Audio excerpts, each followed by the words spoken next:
So I'm going to talk to you now about whether or not you should work with a turnkey rental property provider. And if you've never heard of a turnkey provider, basically what they do is they find the house, they renovate it, they put a tenant into it, and then they sell it to you as an investor. And I mean, that might sound great, and sometimes it can be, but there are some major risks with this process. And really the way that I got involved with this is I was looking to buy from a rental provider that was one of these turnkey companies. And here is the process that I went on with them that led me to understand that it wasn't for me. Okay. So I called up this company. I said, okay, so you're a turnkey provider. They said, yep, we do the whole thing. And I said, that's wonderful. So let me understand a few things. Number one is, how do you select the property? And they said, well, we pick the properties. You can't pick them, but we've got a showcase of properties that we've already bought that we're going to tenant for you. I said, okay, so how do you manage the properties? And they said, well, we don't manage them. We have a separate company that we have a relationship with, and they manage the tenant for you. And I said, okay, can I speak to that company? So I called the person up, and I can't remember his name. I think it was Peter. And I said, hey, Peter, can you tell me a bit about your rental process? And they said, yeah, sure. So what we do is, we take the property. Once you've bought it, we do anything that we need to do to it. We advertise, we get the tenant in, then we manage it for you. I said, that sounds great. So I asked him, I said, Peter, so how do you pick your tenants? And he said, well, what do you mean? I said, well, how do you pick your tenants, for putting them into the property?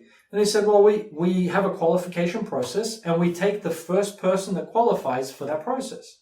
And I said, what do you mean? He said, well, if someone qualifies for the rental, they have the right level of income, or they have, the right credit score or whatever else, background, we do all those checks. And if that works, then we put them in the property. And I said, well, hang on a second, because I've owned property for like 20 years. So there's a lot more to renting out properties than just, what's the price and can they afford it? I said, so Peter, let me give you a scenario. I've got a 4-bedroom property, and I've got a single person apply for it, and I've got a family apply for it. Which one do you give it to? And he said, we have to give it to the first qualified applicant, because that, legally we have to. Now, whether or not they have to, some states do require that and some don't. In this particular state, I don't actually think they did, but that's what these guys did. They just said the first qualified applicant. And I said, yeah, but if you give it to the guy, right, why does he need a 4-bedroom home? And he's like, well, we can't ask that, as long as they qualify. And as soon as I heard that, I knew that I didn't want to work with these people. Because here's the thing. You have to understand the motivations for a tenant. A single person renting a 4-bedroom home, most of the time, I'm sure there's exceptions, but most of the time is because they're either going to, cook drugs in it, or they're going to bring their friends in, or they're going to do other things with it, because nobody needs that much space for a single person, generally speaking. I'd much rather give it to the family, who's going to not only probably look after it better, but is likely to stay longer than the single guy and not cause as much problems. Again, there's always outlying cases where the family trashed and the single guy was good. But again, just having done this for so long with just lots and lots of properties, I've just learned what tends to work and what doesn't. And so as I was explaining this to Peter, he kind of got a little bit offended or whatever, no, that's not the way we do it. So I said, okay, well, I just can't work with you, because I want to have at least a degree of control over my property. We don't have to tell them that the reason we didn't rent you this 4-bedroom home is because you're a single guy.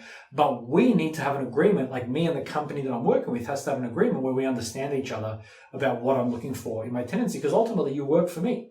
Now, there's always ways to do things, and sometimes people, want to throw the law in your face or whatever, and say, well, yeah, but that's not legal or whatever. Okay, I get that. But ultimately, your rental property is something that you've worked for. And the more that the government encroaches on your freedom to lease and manage your property the way you see fit, one of two things is going to happen. Either people are going to ignore those laws, or they're just going to sell those properties because they don't want to own rentals anymore. And so both of those things are going to help prospective tenants, because when there's less properties, prices go up. It's just how it is. People still need a place to live, but there's just not as many properties. So the point I'm making is, when you work with these turnkey rental providers, just make sure you understand their process and whether or not it's going to be right for you. Because oftentimes it's kind of like, they just dump it. These companies buy the properties.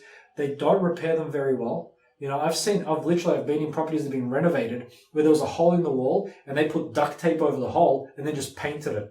And so literally, they painted over duct tape, and that the hole's still there, right? But when you walk through it, especially if it's a house where you're just kind of doing a quick tour, yeah, it looks good. You look around, but then you realize, hey, there's a hole in that wall still. And as soon as someone pokes their finger in, the hole is still there.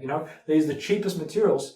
They just want to get it done. and sometimes it's not going to be the best for the owner. So unless you know how they operate, and look, there's some very reputable companies and they do a great job. So I'm not saying they're all bad, but I'm saying that when you're working with a turnkey rental provider, you really need to know what their process is, and you really want, ideally, ones that manage the properties in-house, not the ones that sell it to you and then dump it to someone else. You want them to have the sales and the management in-house. Why? Because they have an incentive to do a good job.